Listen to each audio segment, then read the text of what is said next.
Express your creativity to the glory of God. Enjoy watching. Okay, hello everyone. This is Samantha here. So, in the previous video, I showed the process of me making some jelly prints and then trimming them out and even making some into something that you can write on with some lines. What I want to do with this sheet that you see here, I really thought it was really messed up. It's really bad, right? And I said, well, you know what? I'm going to challenge myself to do something with it, even though it's messed up. So I have this stencil. I got this a while ago from, I got this from Home Depot. And I actually have purchased it for this farmhouse style nightstand that I made. But I decided not to put words on it, to leave it simply plain. I stained it and I just didn't use the stencil. And so I have the stencil because I purchased it, right? So I'm going to use it. Hold on. I'm going to make good use of the stencil. Even though I didn't use it for what I intentionally purchased it for, it's still a really nice stencil. And it has words on it that I really like. So I'm going to use it to make some words on this paper that got kind of messed up. I'm going to challenge myself. And then I'm going to cut these words. I'm going to tear these words out rather than not cut them. And, yeah, so, you know, sometimes when something doesn't turn out right, you can still make some good use of it.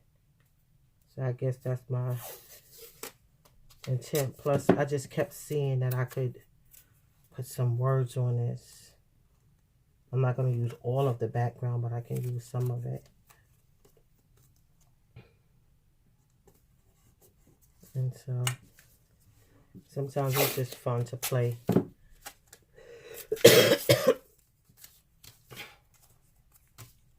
With our products. So,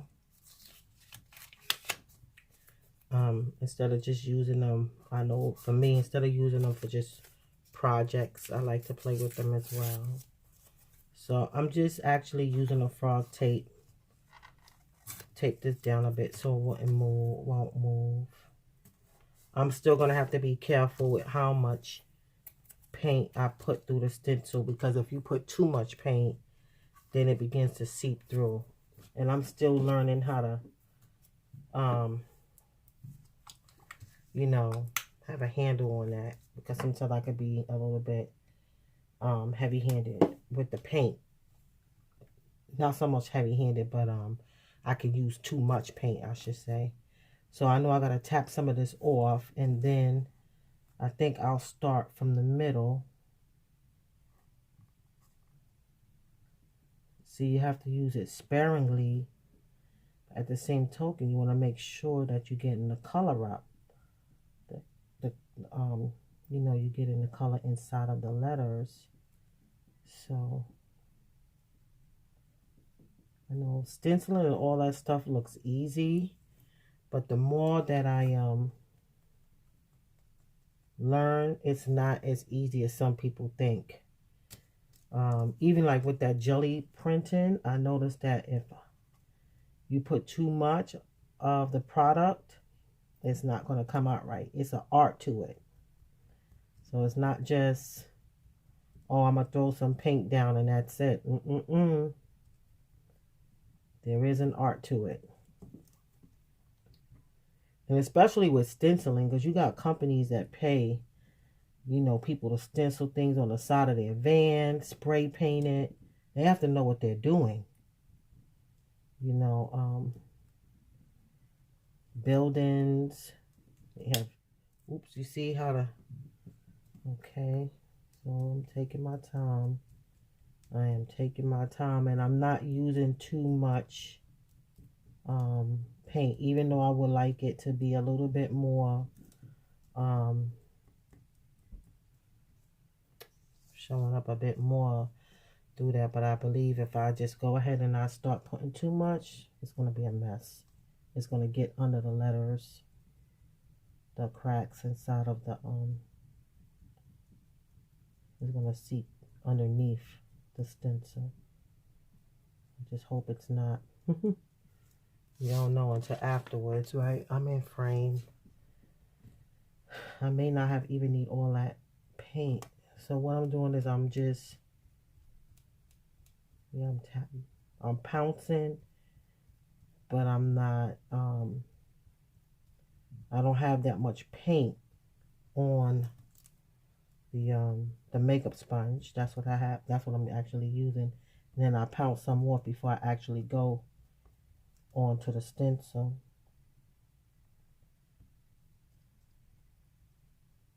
Yeah, see, I like the way that's a little bit more. I think the whole thing is to make sure that your stencil is not sopping with paint. And like, I'm just pressing down and coming up really quick. Like I'm doing a quick pounce, and I'm not, I'm pouncing. And I pounce some off, and then I pounce on. Yeah, I think that's the whole thing, to make sure you pounce on and you not rub. Because if you rub or swipe, you're going to go underneath. Okay, so I pounce some off.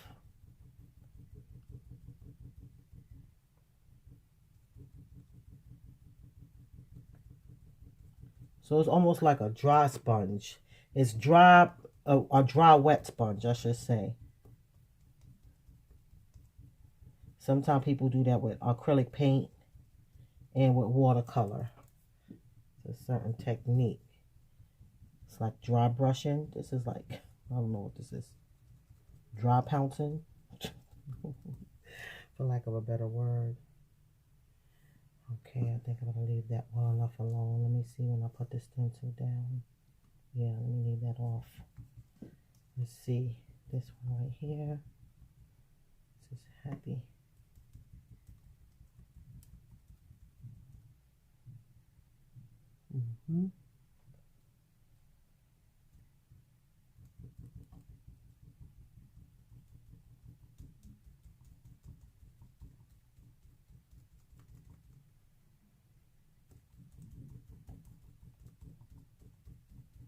Yeah, I think it's this pouncing technique that's going to really work.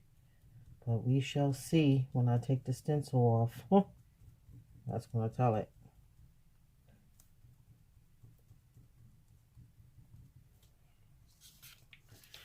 Okay, I still got to get some on the other side of that H.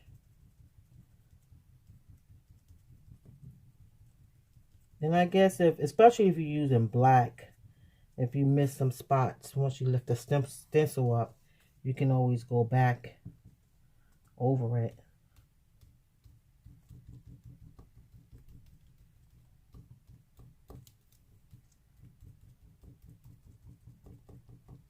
And I think also too, the more flush the stencil is against the paper, the better.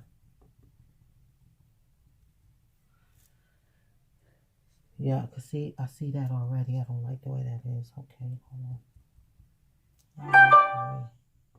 Let's see. I just hope it's okay. Sometimes you just gotta, and you know, you can always outline it too. That's another thing. Okay, so we did that. Hands feeling kind of fatigued though with all that, you know, holding the. All right, let's do this create real quick.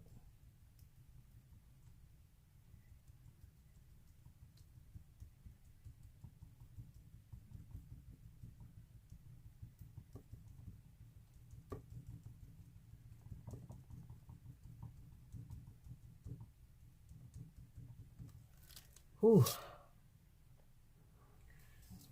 Fingers hurting. Ooh, ooh, ooh. Okay. Now wish, right?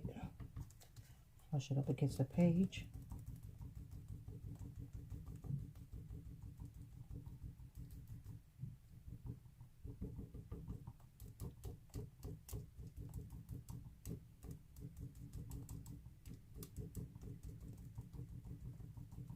I think that's good enough.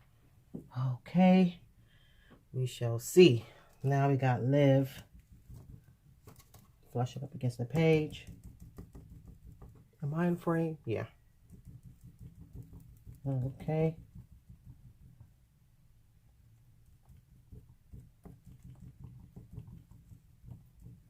Okay. Let's see what happens. Maybe some seep done down. No, hopefully not. Okay. So let's see. All right. Let me go clean this off and then come back because I don't want nothing to smear. Hold on. Okay. So I'm back. So now what I'm going to do is I'm going to take these little pieces of frog tape off. That's a good thing about frog tape. It comes right off and it doesn't mess up your paper. And I could get another use out of these. So I'm putting them on my wall. As long as it doesn't stick to one another, to the back of each other, then the sticky side, then it won't be a mess. So let me just go ahead and do this. Not bad. But look at this one. Something went under the Inspire. Some of them is seeped under a little bit. But I can fix that. I have a pen actually that color. And so, okay, that's that. So that's that with that. So what I was thinking, this is Be Happy. So what I was thinking about doing is, I'm going to show you. So let me cut this laugh out. I am actually going to,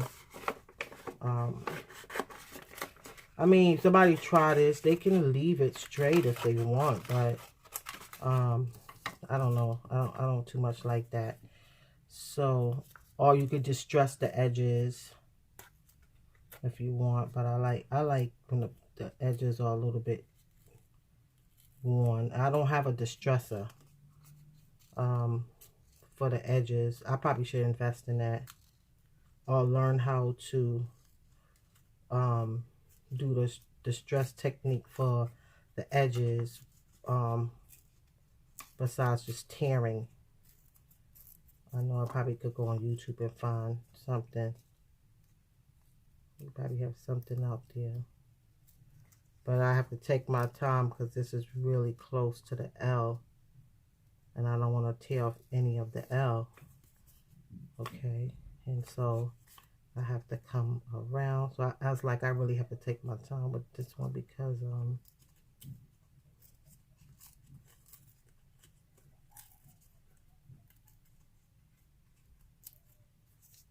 so I have laugh. So that'll be cute on the journal page. But I need a little bit of a little chunk of that out of there. Yeah, because I don't like it looking so neat, right? And then you have to, but I have to do this first to cut it out because it's so close to one another. So this, I could just go ahead and tear this real quick. I'm not going to show me tearing all of them out because that's going to take a long time. I'll go off camera and then come back. And I, you know, if I had those kind of scissors too, like I mentioned them in another video where you get these different kind of edges when you cut with them, that would help too with doing getting different kind of cutouts besides a straight edge.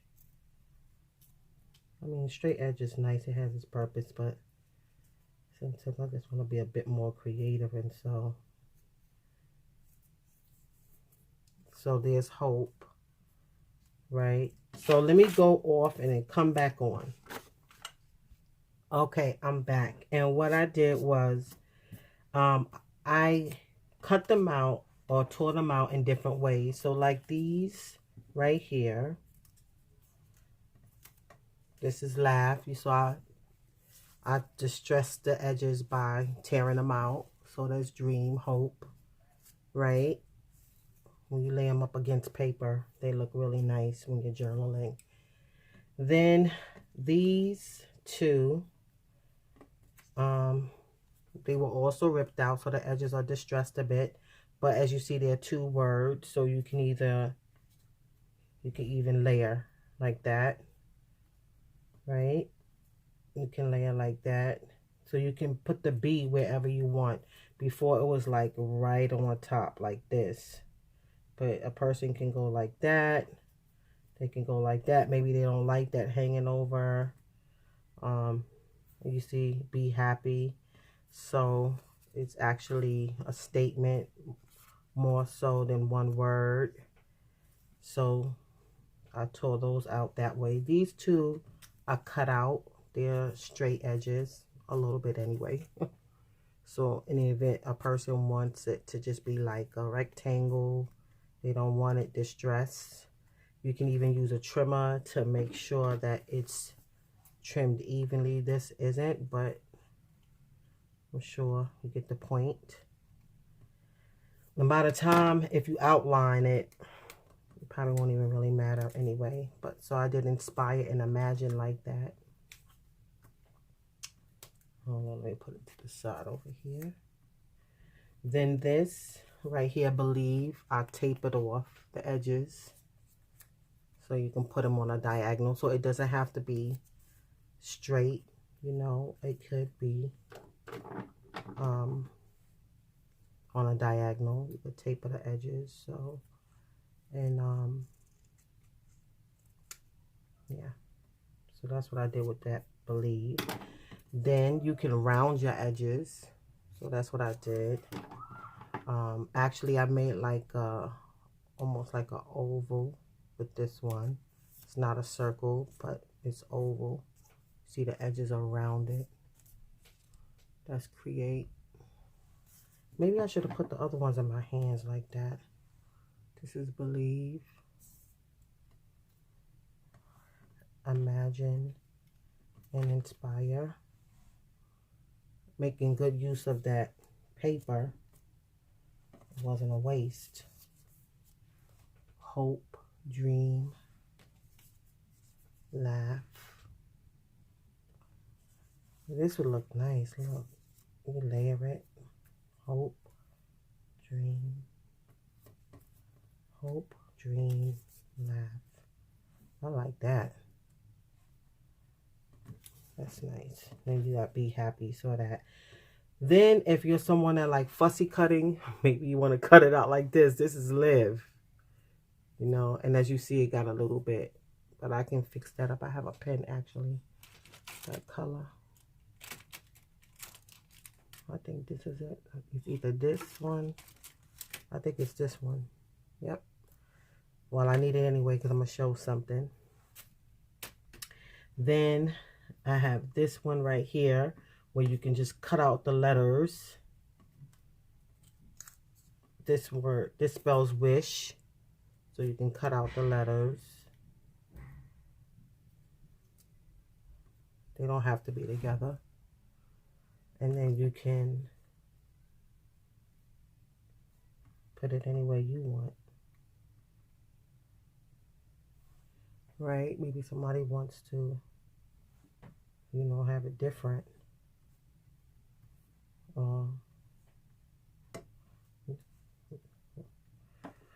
Whatever floats your boat. And then here, I just cut it out. The edges are rounded a bit. Right? And it has, you see how some of the paint right here, it came seeping under the stencil. So I was going to show how to like outline to fix it. And so that's what I'm doing here.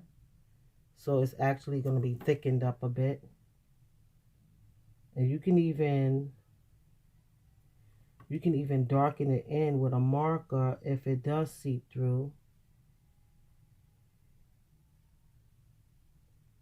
You know,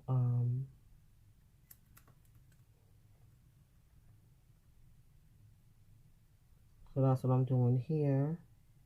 I'm going over the edges, and it is making the letters a little bit thicker.